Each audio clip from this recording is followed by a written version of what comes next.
The autumn sun cast long shadows across Fort McDowell, Arizona territory. As Zara Goodwin stepped off the dusty stagecoach, one hand clutching her meager possessions, the other protectively curved around her swollen belly. Her emerald eyes, though weary from days of travel, still held a fierce determination that belied her desperate circumstances. The year was 1878, and Zara's world had collapsed around her. Just 3 months ago, she had been the respected daughter of a Boston merchant, engaged to be married to a promising young lawyer. Now she was alone, 6 months pregnant, and 1,000 miles from anyone who knew her name precisely as she wanted it. "End of the line, madam," the stagecoach driver announced, his voice neither kind nor unkind as he handed down her single battered suitcase. He glanced at her midsection, then quickly averted his eyes. Zara was accustomed to this reaction by now. Fort McDowell wasn't much to look at, a dusty main street lined with wooden buildings, most in various states of disrepair. The military outpost that gave the settlement its name stood in the distance, while the civilian town had grown around it like a persistent weed. The air smelled of dust, horse manure, and wood smoke, so different from the coal-scented air of Boston. Zara took a deep breath and straightened her back. She had come here for a fresh start, where no one knew of her disgrace. The child she carried was innocent of its father's crimes, and she would build them both a life somehow. Her first order of business was lodging. With careful steps, mindful of her condition, she made her way to the nearest establishment that looked like a hotel. The sign above the door read McDowell House, and though the white paint was peeling, the windows were clean. The lobby was sparsely furnished but tidy. Behind a wooden desk stood a thin woman with iron-gray hair pulled back in a severe bun. She looked up as Zara entered, her eyes immediately noting the swell of Zara's abdomen. "Good afternoon," Zara said, placing her suitcase down. "I'd like a room, please." The woman's lips pressed into a thin line. "We don't have any available." Zara glanced around the empty lobby, noting the row of keys hanging on the wall behind the desk. "I see at least 5 room keys there, madam." "They're spoken for," the woman replied coldly. "Try somewhere else." Fatigue and frustration threatened to overwhelm Zara, but she merely nodded and picked up her suitcase. She had expected this. It wasn't the first time she'd been turned away.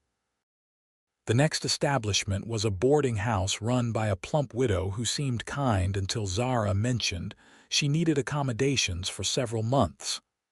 "Oh, my dear," the woman said, her eyes darting to Zara's midsection. "I couldn't possibly. What would the other boarders think?" "This is a respectable house." The third and final place was no more welcoming.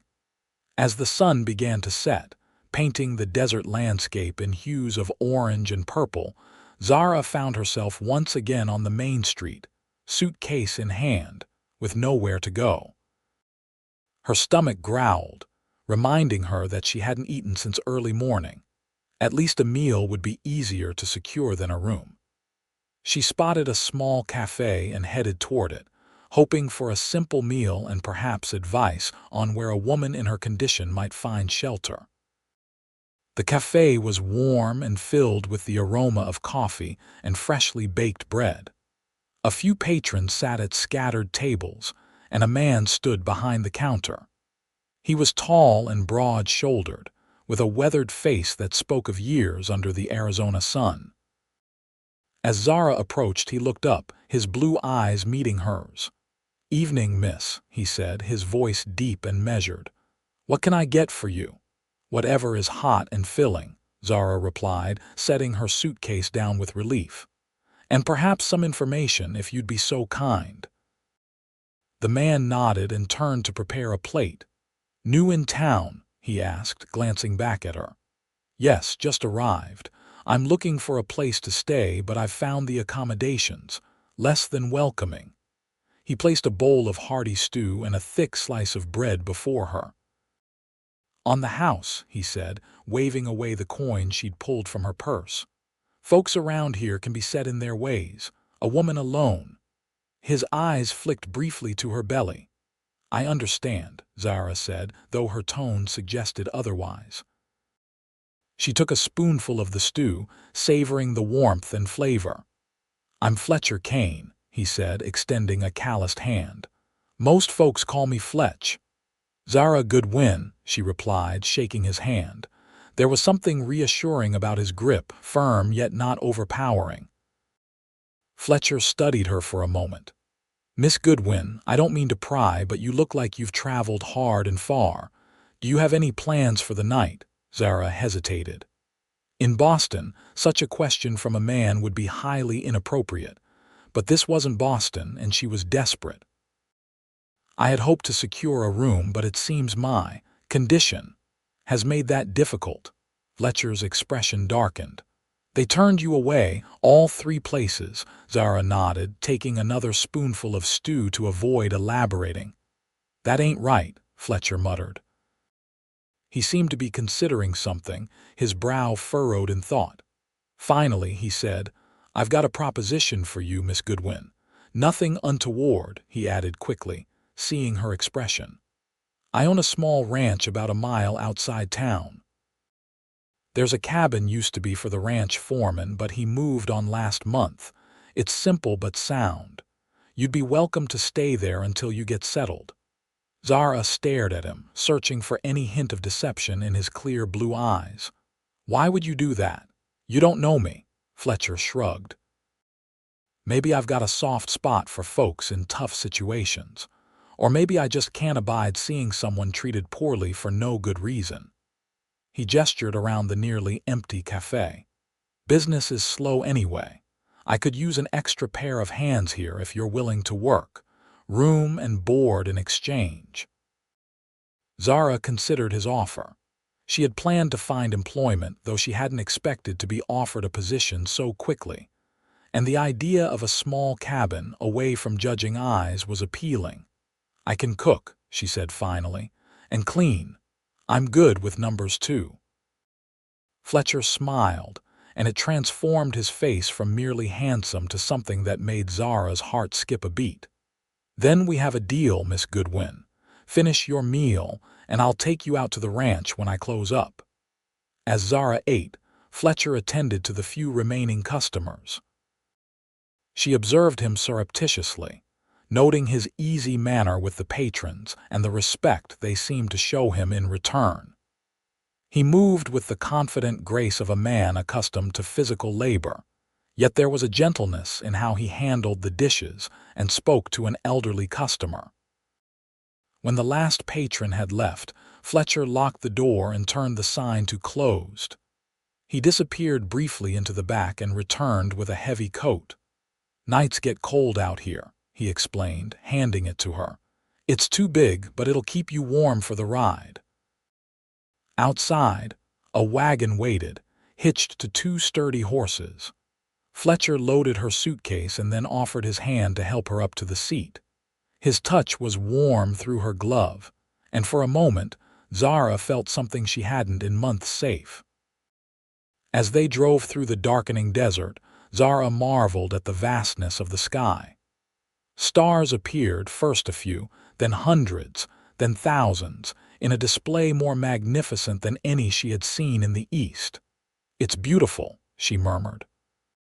Fletcher glanced at her, his profile outlined by starlight. "It grows on you," he said quietly. "When I first came out here after the war, I thought it was the loneliest place I'd ever seen. Now I can't imagine being anywhere else. You fought in the war?" Zara asked, curious about this man who had shown her more kindness in an hour than she'd received in months. "Union cavalry," Fletcher confirmed. "Came west afterward like a lot of men. Needed open space after all that death." They fell silent after that, the only sounds the creaking of the wagon and the steady rhythm of the horses' hooves. Eventually, Fletcher turned the wagon down a narrow track, and soon a cluster of buildings came into view. The ranch was modest but well maintained. A main house stood in the center, with a barn, corral, and several smaller structures arranged around it. Fletcher guided the wagon to a small cabin set apart from the others. "Here we are," he said, bringing the horses to a halt. "It's not fancy, but it's solid. No leaks, and the stove works well." He helped her down from the wagon and carried her suitcase to the door. Inside, he lit a lamp, revealing a simple but clean interior: a table with 2 chairs, a small cook stove, a bed with a quilt, and a chest of drawers. "Pumps out back for water," Fletcher explained. "Outhouse too. I'll bring you some more lamps tomorrow and anything else you might need." Zara turned slowly, taking in what would be her home for the foreseeable future. It was humble, yes, but it was also a haven. "Thank you, Mr. Kane," she said, her voice thick with emotion. "Your kindness is unexpected." Fletcher shifted, seemingly uncomfortable with her gratitude. "It's nothing, just doing what's right." He moved toward the door. "I'll leave you to get settled. We can talk more about the café work tomorrow." At the doorway, he paused. "Miss Goodwin, you're not refused here. Just want you to know that." Before Zara could respond, he was gone, his footsteps fading as he returned to the wagon. She stood in the middle of the small cabin, one hand on her belly, feeling the baby move within her. For the first time in months, she allowed herself to hope. The next morning, Zara woke to sunlight streaming through the small window and the unfamiliar sounds of a working ranch. She dressed carefully in one of her few remaining dresses that still accommodated her growing form and stepped outside. The desert air was crisp and clean, the sky an impossible blue that seemed to stretch forever. In the daylight, she could see that Fletcher's ranch was larger than she'd initially thought, not vast by Western standards, perhaps, but substantial. A pasture stretched to the north, where cattle grazed. To the east, she spotted a vegetable garden and what appeared to be a small orchard. As she stood taking in her surroundings, a door opened at the main house and Fletcher emerged, carrying a tray. He spotted her and altered his course, heading in her direction. "Morning," he called. "Thought you might like some breakfast. Wasn't sure if you had supplies yet." Zara's stomach rumbled at the mention of food. "That's very thoughtful," she replied, meeting him halfway. He handed her the tray, which held a plate of eggs, bacon, and biscuits, along with a steaming cup of coffee. "Hope you like it strong," he said, nodding to the coffee. "Only way I know how to make it." "It's perfect," Zara assured him, touched by the gesture. "Will you join me? There's plenty here." Fletcher glanced back at the main house. "Got chores to tend to, but I could sit a spell." They settled on the small bench outside the cabin. As they ate, Fletcher outlined what he had in mind for her work at the café. "It's not much cooking, serving, keeping the books.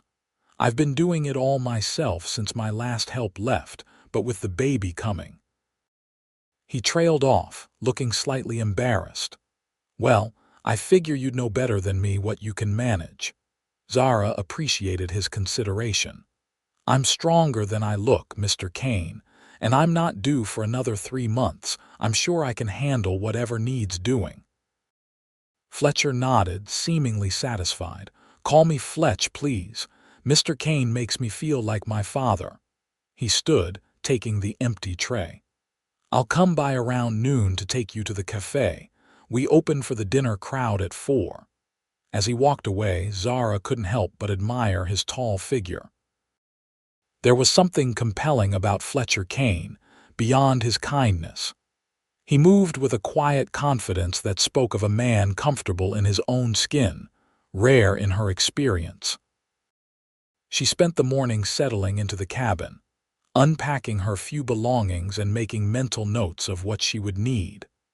Fletcher had provided the basics: linens, towels, a few dishes, but there were personal items she would need to acquire. At noon, as promised, Fletcher arrived with a wagon. The ride into town was less awkward than the previous night, with Fletcher pointing out landmarks and sharing bits of local history. Zara found herself relaxing in his company, drawn by his unpretentious manner and dry humor. The café in daylight was more charming than she had noticed the previous evening. Fletcher's Place read the simple sign above the door. Inside, Fletcher showed her the kitchen, the storeroom, and explained the system for orders and payments. "It's nothing fancy," he admitted. But the miners and cowboys seemed to like it well enough. Some of the families come in on Sundays after church, too. "It's lovely," Zara said sincerely. "I can see you've put care into it." Fletcher looked pleased at her assessment. "Been here 5 years now. Started it after I realized ranching alone wasn't going to keep me occupied enough." He hesitated, then added, "Lost my wife not long after we came west, Caroline. Yellow fever. The ranch was our dream, but well, I needed something else to focus on." Zara's heart constricted at the pain visible in his eyes. "I'm sorry for your loss," she said quietly. Fletcher nodded, his jaw tight. "It was a long time ago." He cleared his throat. "I'll get some supplies while you familiarize yourself with the kitchen. Any requests for what you might need?"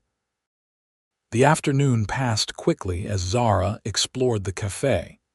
She was impressed with Fletcher's organization and the quality of the supplies he kept on hand. When customers began arriving at 4, she felt reasonably prepared. The dinner crowd was steady, mostly working men stopping in for a hot meal before heading home or back to work. Zara kept to the kitchen initially, letting Fletcher handle the serving while she prepared the food. His menu was simple but hearty: stews, roasted meats, beans, and fresh bread. As the evening wore on, Zara ventured out to help serve when the crowd grew too large for Fletcher alone. She was nervous about facing the townspeople, especially after her reception the previous day, but Fletcher's calm presence beside her gave her courage.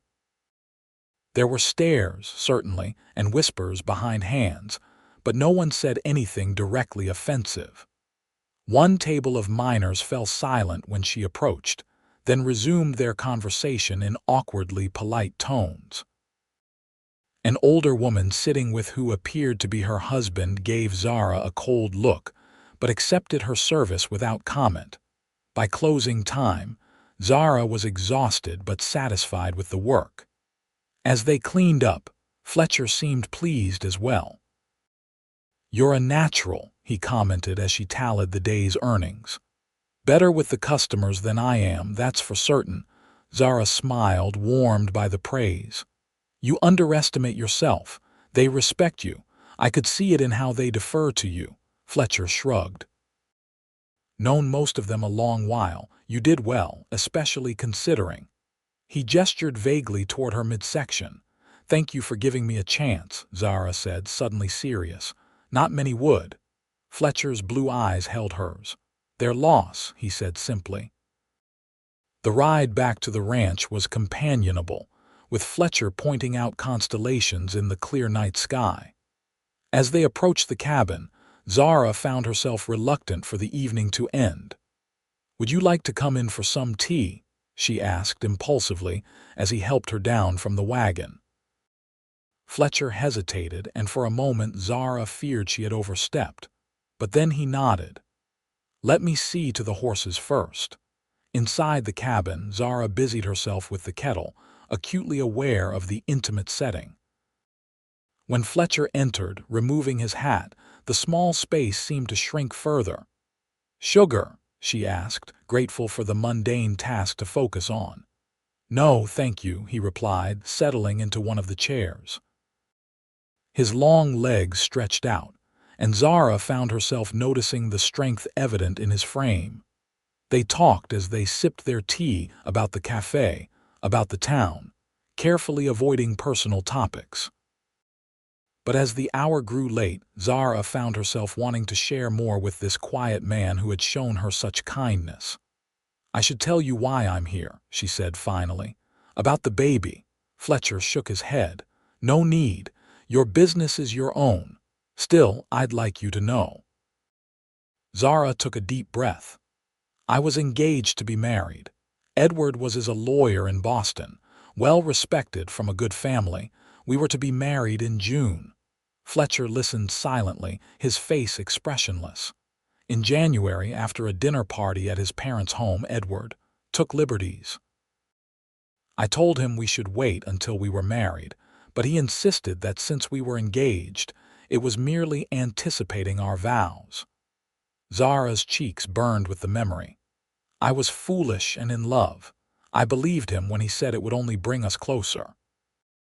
Fletcher's hands tightened around his cup, but he remained silent. When I discovered I was with child, I went to him immediately. I thought he would move up the wedding date. Zara laughed bitterly. Instead, he accused me of being with other men, said I was trying to trap him. When I insisted the child was his, he told me that no one would believe me over him and that if I persisted, he would make sure everyone knew I was a woman of loose morals. Bastard, Fletcher muttered, then quickly apologized. Pardon my language. No, you're right, Zara agreed. He is. When I went to my father, thinking surely he would support me, he said I had brought shame on the family. He gave me enough money for a train ticket west and told me not to return. Tears pricked at Zara's eyes, but she blinked them away. So here I am. Unmarried, pregnant, and starting over in a place where no one knows my name. Fletcher was quiet for a long moment. Then he said, Takes courage what you're doing. Most would have taken an easier path. Zara met his gaze. You mean getting rid of the baby? I couldn't. It's not the child's fault how it came to be, Fletcher nodded. Like I said, courage. He stood, placing his empty cup on the table. Thank you for telling me, Zara, for trusting me with that. As he reached the door, he turned back. That man, Edward, he didn't deserve you, remember that. After Fletcher left, Zara sat for a long time, thinking about his words. There was something healing in having someone, especially a man, validate her choice and her worth. For the first time since discovering her pregnancy, she felt not just determined, but valued. The days fell into a comfortable rhythm. Zara worked at the café 6 days a week, initially helping in the kitchen but gradually taking on more customer interaction as the townspeople became accustomed to her presence. Fletcher taught her to ride in the mornings, insisting it was a necessary skill in the territory, though he was careful to keep the lessons gentle given her condition. On Sundays, when the café was closed, Fletcher often invited her to the main house for dinner. These meals were the highlight of Zara's week. She discovered that behind Fletcher's quiet exterior was a thoughtful, well-read man with opinions on everything from cattle breeding to politics. They debated and discussed, finding common ground in their love of literature and surprisingly similar views on equality between races and sexes, progressive ideas for the frontier. Fletcher never pressed her for more details about her past, but he listened when she chose to share. In turn, he gradually revealed more about himself, his childhood in Pennsylvania, his experiences in the war, and his marriage to Caroline, which had been brief but deeply loving. She would have liked you, he told Zara one Sunday evening as they sat on his porch, watching the sunset. Caroline had that same spark, never backed down from what she believed was right. Zara felt a curious mix of jealousy and gratitude toward this woman she would never meet. She sounds remarkable. She was, Fletcher agreed. Then, after a pause, but so are you in your own way. As Zara's pregnancy progressed, Fletcher's protectiveness increased. He insisted on driving her to and from the café, even though she had proven herself capable with the small buggy he had taught her to handle. He began appearing in the kitchen more frequently during busy periods, taking heavy trays from her hands and sending her to sit down when he thought she looked tired. Zara alternated between appreciation and irritation at his hovering. One evening in late October, after he had practically forced her to leave early because she had winced at a back pain, she confronted him on the ride home. "I'm pregnant, Fletcher, not made of glass. Women have been working through pregnancy since the beginning of time." Fletcher kept his eyes on the road. "I know that, I just don't want you overtaxing yourself." "I'm perfectly capable of knowing my own limits," Zara insisted. Fletcher sighed. "I never said you weren't, I just—" He trailed off, seeming uncharacteristically at a loss for words. "You just what?" Zara pressed. "I worry," he admitted finally, "about you, about the baby." The simple honesty of his statement deflated Zara's frustration. "I know," she said more gently, "and I appreciate it, but I need to feel useful, Fletch. Being treated like I'm helpless only reminds me of how vulnerable I really am." Fletcher was quiet for a moment. Then he said, "You're right. I'll try to be less overbearing. Thank you." Zara hesitated, then added, "But I do value knowing someone cares what happens to me." Fletcher glanced at her, his expression softening. "More than someone," he said quietly. "The whole ranch does. Mrs. Diaz asks after you daily, and even old Miguel smiles when your name comes up." Zara's heart warmed at the thought of Fletcher's small staff, his housekeeper, Mrs. Diaz, and the elderly ranch hand, Miguel, caring about her welfare. She had met them during her Sunday visits and found them kind if reserved. "Still," Fletcher continued, "I'm the one who brought you here, makes me responsible in a way." Zara shook her head. "You gave me an opportunity, Fletcher." "You're not responsible for me."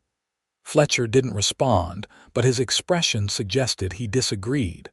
As November arrived, bringing cooler temperatures and occasional rain, Zara's time grew nearer.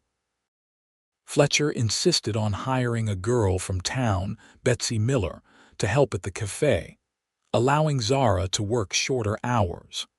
He also arranged for the town's midwife, a no-nonsense woman named Martha Jenkins, to visit Zara at the cabin. "Everything looks to be progressing normally," Martha declared after examining Zara. "Baby's positioned right, and you're healthy. First babies often come late, so don't be surprised if you're still waiting come Christmas." The thought of spending Christmas with her child in her arms filled Zara with both excitement and trepidation. She had been so focused on surviving her pregnancy and establishing herself that she had given little thought to the reality of caring for an infant alone. That evening, as Fletcher drove her home after a half-day at the café, she voiced her concerns. "I'm not sure I know how to be a mother," she confessed. "I always assumed I'd have my own mother and married sisters around to guide me." Fletcher considered this. "Mrs. Diaz raised 5 children of her own," he said finally. "And Martha Jenkins has delivered half the babies in the territory. Between them, you'll have plenty of guidance." He glanced at her. "And I'm here too, for whatever that's worth." "It's worth a great deal," Zara said softly. As they approached the cabin, Fletcher cleared his throat. "I've been meaning to ask you something. With the baby coming so soon, I thought—" He paused, seeming uncharacteristically uncertain. "Would you consider moving into the main house, just until the baby comes? There's a bedroom on the ground floor that would be more comfortable than the cabin, and Mrs. Diaz could help if you need anything during the night." Zara was touched by the offer but hesitant. "I wouldn't want to impose." "It's not an imposition," Fletcher assured her. "The house is too big for just me anyway, and it would give me peace of mind knowing you weren't alone out here." Zara thought of the long nights ahead, the possibility of going into labor with no one nearby. The cabin, while cozy, was isolated. "If you're sure, then yes, I'd be grateful." Fletcher's relief was visible. "Good. We can move your things tomorrow." The following day, with Mrs. Diaz's help, Zara settled into the ground floor bedroom of Fletcher's house. It was a lovely room with a large window overlooking the garden and a fireplace that misses. Dias kept well stocked with wood. The bed was the most comfortable Zara had slept in since leaving Boston, and for the first time in months, she slept through the night without waking. Living in such close proximity to Fletcher altered their relationship in subtle ways. There were more shared meals, more casual conversations by the fire in the evenings, more moments of companionable silence as they each read a book from Fletcher's surprisingly extensive library. Zara found herself watching Fletcher when he wasn't aware, the way his brow furrowed when he was concentrating on his ledgers, the gentle way he spoke to Mrs. Dias, the smile that transformed his face when something amused him. She began to recognize the slight tensing of his shoulders that indicated stress, the way he ran a hand through his hair when frustrated, the softening of his eyes when he looked at her. That last observation stirred something in Zara that she had thought dead after Edward's betrayal, a fluttering hope that perhaps Fletcher saw her as more than just a woman in need.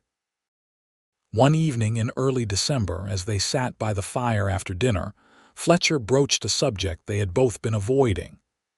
"Have you thought about what you'll do after the baby comes?" he asked, his tone carefully casual.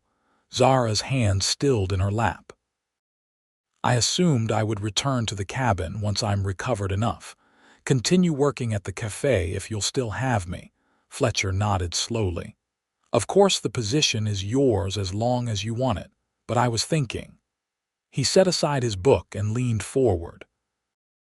"The cabin is small for a mother and child, and caring for an infant while working would be difficult alone." Zara's heart quickened. "What are you suggesting, Fletcher?" Fletcher met her gaze directly. "Stay here, in the main house, permanently." "As what?" Zara asked, her voice barely audible over the crackling of the fire. Fletcher stood and came to kneel before her chair. "As my wife, if you'd be willing." Zara's breath caught. "Fletcher, I know it's sudden," he interrupted, "and I know you've had reason to distrust men. But I care for you, Zara, deeply. And I would be honored to help raise your child, to give it my name." Tears filled Zara's eyes. "Is this a proposal of convenience, then? Because you pity me?" Fletcher took her hands in his. "No," he said firmly. "It's because these past months with you have been the happiest I've known since Caroline died. Because you challenge me and make me laugh and see the world with fresh eyes. Because I can't imagine this house without you in it anymore." He paused, his blue eyes earnest. "I'm falling in love with you, Zara Goodwin. And if you need time to consider—" "Yes," Zara interrupted, tears now flowing freely. "Yes, I'll marry you." Fletcher's face lit with a smile so radiant it took Zara's breath away.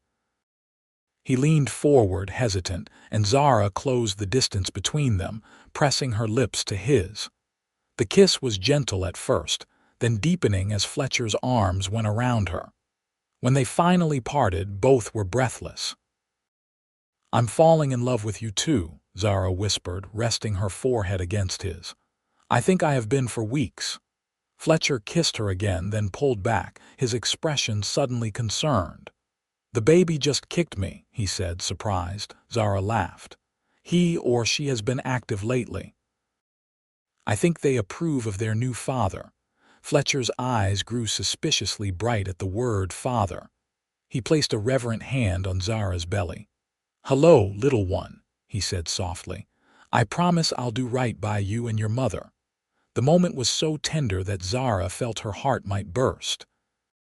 This man, who had taken in a pregnant stranger and offered her not just shelter but respect and eventually love, was more than she could have hoped for. They were married 3 days later by the local justice of the peace, with Mrs. Dias and Miguel as witnesses. It was a simple ceremony, but as Fletcher slipped his mother's ring onto Zara's finger and promised to love and cherish her for all his days, Zara knew it was more meaningful than the elaborate wedding she had once planned with Edward. news of their marriage spread quickly through Fort McDowell. The reaction was mixed. Some approved, seeing it as Fletcher doing the honorable thing, while others disapproved of him marrying a woman pregnant with another man's child. The proprietress of the McDowell house, who had turned Zara away on her first day in town, sniffed disapprovingly when they passed her on the street. But for every cold shoulder, there was a warm handshake or congratulatory word. The café's regular customers seemed especially pleased. "About time you found yourself a wife, Kane," declared old Samuel Thompson, a silver miner who came in for breakfast every morning, "and one who can cook better than you at that." As Christmas approached, Fletcher threw himself into preparations with unexpected enthusiasm. He and Miguel cut down a pine tree from the foothills and set it up in the parlor. Mrs. Diaz taught Zara to make traditional Mexican Christmas dishes, and Fletcher disappeared into town one afternoon, returning with packages that he secretively stored in his study. On Christmas Eve, they hosted a small gathering for their workers and a few friends from town. The house was warm with firelight and filled with the aroma of roast turkey, Mrs. Diaz's tamales, and Zara's apple pies. Even Martha Jenkins attended, bringing a beautiful hand-knitted blanket for the baby. As the guests departed, snow began to fall, a rare occurrence in that part of Arizona. Fletcher and Zara stood on the porch, watching the white flakes drift down in the lamplight. "Merry Christmas, Mrs. Kane," Fletcher said, wrapping an arm around her shoulders. "Merry Christmas, husband," Zara replied, leaning into his warmth. The word still felt new and wonderful on her tongue. Fletcher led her back inside to the parlor, where a small pile of gifts waited beneath the tree. "I know it's traditional to wait until morning," he said, "but I'd like you to open one tonight." He handed her a package wrapped in brown paper and tied with string. Zara unwrapped it carefully to reveal a beautiful leather-bound journal. "I thought you might want to write about your experiences," Fletcher explained. "For the baby someday, about your journey here and how you made a new life." Zara ran her fingers over the smooth leather, touched by his thoughtfulness. "It's perfect, thank you." She reached under the tree and retrieved a small package of her own. "I have something for you too." Fletcher unwrapped the gift to find a silver pocket watch. Opening it, he discovered an inscription inside the cover. "To Fletcher, who gave me time when I needed it most. All my love, Zara." "It's not new," Zara admitted. "I found it at the general store and had Mr. Peterson engrave it. I know your father's watch was stolen during the war, and I thought—" Fletcher silenced her with a kiss. "It's the best gift I've ever received," he said when they parted. "Thank you." They sat together before the fire, Fletcher's arm around Zara, her head on his shoulder, content in their new life together. 2 days after Christmas, as a rare winter storm howled outside, Zara's labor began. Fletcher sent Miguel riding through the blizzard to fetch Martha Jenkins, while Mrs. Diaz prepared the bedroom with clean linens and hot water. The labor was long and difficult. Zara gripped Fletcher's hand through the worst of the contractions, drawing strength from his steady presence. He refused to leave her side, even when Martha suggested he might be more comfortable waiting elsewhere. "My place is with my wife," he said firmly, wiping Zara's brow with a cool cloth.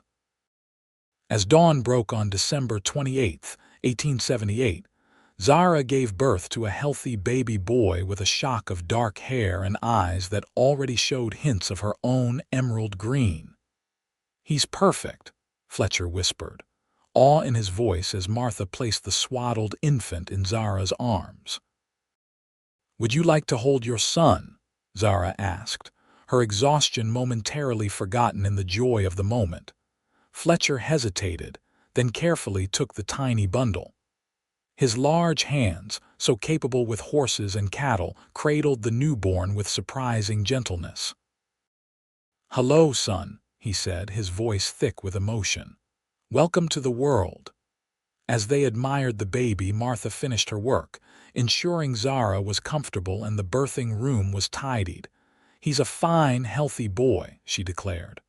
"What will you call him?" Zara and Fletcher exchanged a look. They had discussed names but hadn't settled on one. "I was thinking William," Zara said tentatively, "after my grandfather." "William Fletcher Kane," Fletcher tried the name out. "It's a strong name, a good name." "William it is," Zara agreed, smiling up at her husband and son. The next few weeks were a blur of feedings, diaper changes, and 2 brief periods of sleep. Fletcher proved to be an enthusiastic if sometimes clumsy father, insisting on taking his turn walking the floor with William in the small hours when the baby refused to settle. January brought clearer weather and an increasing stream of visitors, some genuinely coming to congratulate the new parents, others barely disguising their curiosity about the baby's appearance and how Fletcher was treating his wife's illegitimate child. Fletcher met all inquiries with the same calm statement: "William is my son in all ways that matter." His firm tone discouraged further questions. As February approached, Zara felt strong enough to return to the café for a few hours each day, bringing William with her. Fletcher had set up a small cradle in the back office, and between Zara, Fletcher, and Betsy, someone was always available to attend to the baby's needs. The café's patrons quickly grew accustomed to the presence of the infant.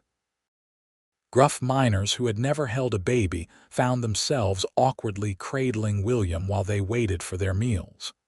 Even the town's most vocal gossip, Mrs. Winters, eventually succumbed to the baby's charm, offering knitting patterns for baby clothes and advice on teething. One afternoon in early March, as Zara was serving lunch to a table of cowboys, the door to the café opened, bringing with it a gust of wind and a stranger. He was expensively dressed in an Eastern-cut suit that looked out of place amid the frontier attire of the other patrons. Zara barely glanced at him as she continued serving, but something about his presence made the hair on the back of her neck stand up. When she turned to take his order, she froze. Edward Blackburn stood before her, looking as polished and smug as the day he had rejected her and their unborn child. "Hello, Zara," he said, his voice carrying that familiar cultured Boston accent. "You're looking well. Motherhood seems to agree with you." Zara's hand tightened on her serving tray. "What are you doing here, Edward?" Edward smiled, though it didn't reach his eyes. "Is that any way to greet an old friend? Won't you invite me to sit?" Zara gestured stiffly to an empty table. "What do you want?" she asked again as he seated himself. Edward leaned back, studying her. "Your father is ill," he said finally. "He wants to see you and his grandchild before he passes." A mix of emotions flooded Zara: concern for her father, anger at the reminder of his rejection, suspicion about Edward's real motives. "If my father wanted to see me, he could have written." "He did," Edward replied smoothly. "Several times. The letters were returned unopened." Zara frowned. She had received no letters from Boston. "In any case," Edward continued, "I've come to escort you and the child back to Boston. Your father has had a change of heart. He wishes to make amends and ensure you and the baby are provided for in his will."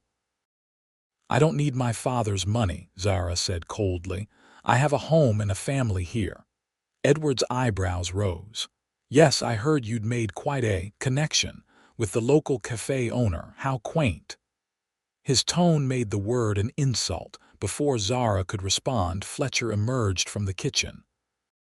"Everything all right, Zara?" he asked, his eyes taking in the tense scene. "Everything's fine," Zara replied, though her voice betrayed her. "This is Edward Blackburn from Boston, an acquaintance." Understanding dawned in Fletcher's eyes. He extended his hand, his expression carefully neutral. "Fletcher Kane, Zara's husband." Edward took the offered hand with visible reluctance. Husband, how fortunate for Zara to have found someone so accommodating. Fletcher's jaw tightened, but his voice remained steady. The good fortune is mine. Now, what brings you to Fort McDowell, Mr. Blackburn? Edward repeated his explanation about Zara's father, adding details about the older man's declining health and genuine remorse. As he spoke, Zara noticed inconsistencies in his story. The timeline didn't match what she knew of her father's robust constitution, and the sentimental deathbed wishes seemed out of character for the pragmatic merchant. When Edward finished, Fletcher asked, "And you traveled all this way out of concern for Zara and her father?" Edward had the grace to look slightly abashed. "We were engaged, after all. I still care what happens to her." "Funny way of showing it," Fletcher remarked mildly. "Abandoning her when she was carrying your child." Edward's expression hardened. "That's a private matter between Zara and myself." "Not anymore," Fletcher replied. "Not since I became her husband and William's father." The café had grown quiet, the other patrons openly listening to the exchange. Edward glanced around, seeming to realize he was on unfamiliar ground. "Perhaps we should continue this discussion privately," he suggested. Fletcher nodded. "My office. In the back." He gestured for Edward to precede him, then placed a reassuring hand on Zara's shoulder. "Join us when you're ready," he murmured. Zara finished serving her table, her mind racing. What was Edward really doing here? Did her father truly wish to see her, or was this some scheme of Edward's? And if her father was genuinely ill, could she refuse to go? When she entered the office a few minutes later, she found Fletcher standing by the window, his posture rigid with restrained anger. Edward sat in the visitor's chair, looking less composed than before. William was awake in his cradle, making soft cooing sounds. Edward glanced at the baby but made no move to approach him. "Mr. Blackburn has clarified his purpose in coming here," Fletcher said as Zara closed the door. "It seems your father is indeed ill, though perhaps not as critically as initially implied, and there are certain legal matters that would be simplified by your presence in Boston." Edward shifted uncomfortably. "Your father wishes to amend his will to include you and the child, but there are complications regarding legitimacy and inheritance under Massachusetts law." Understanding dawned. "You need me to sign something," Zara guessed. "Something that would affect my father's estate." Edward's silence was confirmation enough. "Did my father send you?" Zara pressed. "Not exactly," Edward admitted, "but he knows I'm here. He's prepared to acknowledge the child as his grandchild and provide for its future. All you need to do is return to Boston for a short period to sign the necessary documentation." Zara crossed to the cradle and lifted William into her arms, drawing strength from his solid weight. "And what does my father expect in return for this sudden generosity?" Edward hesitated. "He would prefer that the child be raised in Boston with the advantages that would provide education, social connections, opportunities that simply don't exist out here." "And what role would you play in this arrangement?" Fletcher asked, his voice dangerously quiet. Edward straightened his cuffs, a nervous gesture Zara remembered well. "I've expressed willingness to legitimize the situation for the sake of the child and the family name." Zara laughed bitterly. "You're proposing to marry me now, after what you said when I told you I was pregnant." Edward had the decency to look uncomfortable. "I was shocked, unprepared for the responsibility. I've had time to reconsider." "What's changed?" Fletcher asked bluntly. "Besides Zara's father's money being at stake," Edward flushed. "That's uncalled for. I'm trying to do the right thing." "8 months too late," Fletcher observed. Zara bounced William gently as he began to fuss. "I'm already married, Edward. Happily married. And William has a father who loves him." A marriage that could be annulled, Edward countered. And while I'm sure Mr. Kane has been kind, you can't seriously prefer this life to what you could have in Boston, what William could have. Zara looked around the small office, thinking of the café beyond its walls, the ranch that had become her home, the community that had gradually accepted her. She thought of Fletcher's patient teaching, his quiet strength, his unwavering support. She thought of the love that had grown between them, based on respect and shared values rather than social expectations. "This is our home," she said firmly. "Fletcher is my husband and William's father in every way that matters. I won't uproot my family for money or social position." Edward's expression hardened. "Don't be foolish, Zara. Think of the child's future." "I am," Zara replied. "I'm thinking of raising him in a home where he's wanted and loved unconditionally, where he'll learn the value of hard work and integrity from a father who exemplifies those qualities." Fletcher moved to stand beside her, one hand coming to rest protectively on William's head. "I think my wife has made her position clear, Mr. Blackburn." Edward stood, his mouth a thin line of frustration. "I'll be staying at the hotel for 3 days, in case you reconsider." He retrieved his hat from the desk. "Your father will be disappointed." "Tell him I'm sorry he's ill," Zara said, softening slightly, "and that he's welcome to write to me directly, but my place is here with my husband and son." After Edward left, Zara sagged against Fletcher, suddenly drained.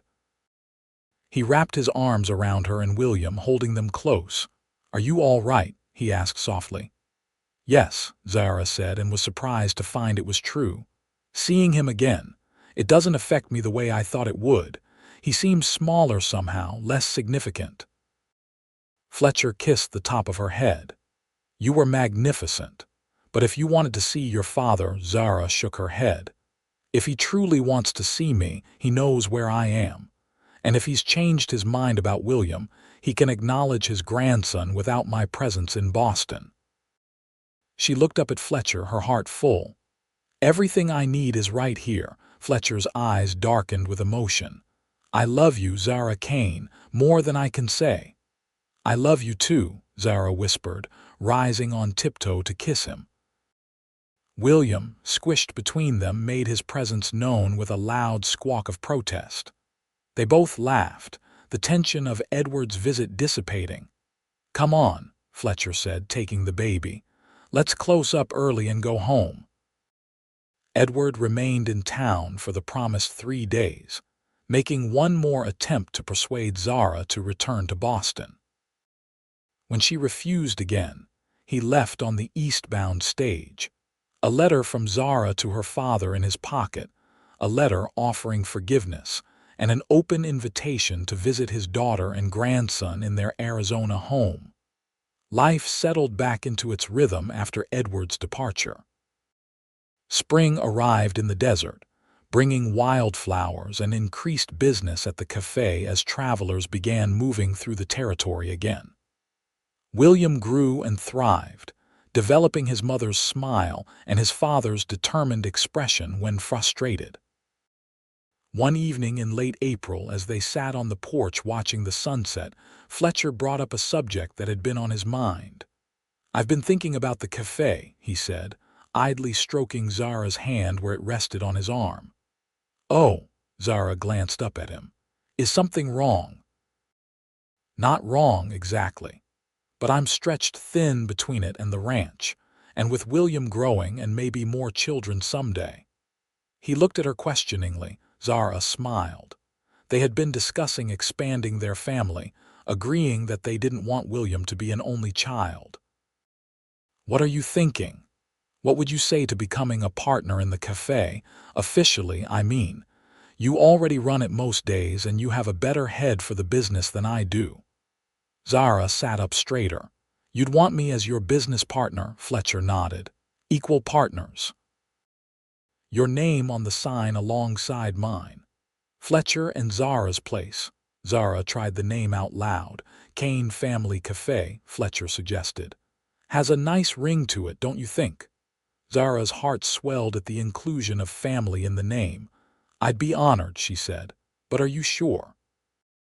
"Women don't typically—" "You're not typical," Fletcher interrupted. "You're exceptional, and it's about time Fort McDowell recognized that." Zara kissed him, pouring all her love and gratitude into the gesture. When they parted, both slightly breathless, she said, "Thank you for believing in me, for seeing me as more than just my circumstances." Fletcher tucked a strand of hair behind her ear. "From the moment you walked into my café, determined and proud despite everything, I knew you were someone special. I just never imagined how completely you would change my life." "For the better, I hope," Zara said softly. "Beyond anything I could have dreamed," Fletcher assured her. He pulled her close, and together they watched as the last rays of sunlight painted the desert in gold and crimson. 5 years later, the Kane family café was the most successful establishment in Fort McDowell. Expanded to include a small bakery section and a private dining room for special occasions, it had become the heart of the growing community. Fletcher and Zara had added 2 more children to their family, a daughter, Caroline Rose, now 3, and a son, James, just 8 months old. William, at 5, was a serious, thoughtful boy who adored his younger siblings and showed a natural affinity for horses that delighted Fletcher. He had no idea that the man he called father wasn't related to him by blood, and Fletcher and Zara had agreed that they would tell him the truth when he was old enough to understand, not as a revelation of difference, but as a testament to the power of chosen family and unconditional love. Zara's father had never made the journey west, but they had established a cautious correspondence. He sent gifts for the children's birthdays and Christmas, and Zara sent photographs and news of their growing family. It wasn't the close relationship she had once hoped for, but it was a healing of sorts. Edward had married a Boston socialite, and, according to Zara's father's letters, seemed settled in his legal career. Zara felt only a distant pity for the woman who had taken her place, hoping she would find more true happiness than Zara would have known as Edward's wife. On a warm evening in May 1883, as they celebrated the café's 10th anniversary with a community gathering, Zara found a quiet moment with Fletcher away from the festivities. "Are you happy, Fletch?" she asked, watching their children playing with the other town children in the square outside the café. Fletcher followed her gaze, his expression soft with contentment. "Happier than I ever thought possible," he replied. "You?" Zara leaned against him, feeling the solid strength that had supported her through the birth of their children, the growth of their business, and the occasional challenges that came with life on the frontier. "Sometimes I think about that first day," she said. "How desperate I was, how alone I felt. How every door closed in my face. Except mine," Fletcher reminded her. "Except yours," Zara agreed. "You said I wasn't refused here." She looked up at him, her eyes shining with love and gratitude. "You gave me more than shelter that day, Fletcher. You gave me a chance to become the person I was meant to be." Fletcher brushed a kiss against her temple. "You did that yourself, Zara. All I did was recognize what was already there, a woman of extraordinary courage and heart." William ran up to them then, his face alight with excitement. "Pa, Ma, come quick. Mr. Thompson is cutting the anniversary cake." Fletcher scooped up their eldest son, settling him on his shoulders. "We can't miss that, can we? Lead the way, young man." As they rejoined the celebration, Zara looked around at the life they had built together, their thriving business, their beautiful children, the community that had become their extended family. From that desperate first day to this moment of abundance, the journey had been remarkable. She had arrived in Fort McDowell pregnant and refused everywhere, only to find not just acceptance but love, partnership, and purpose. as Fletcher's arm wrapped around her waist, drawing her close to his side. Zara knew with absolute certainty that she was exactly where she was meant to be, and with exactly the right man by her side.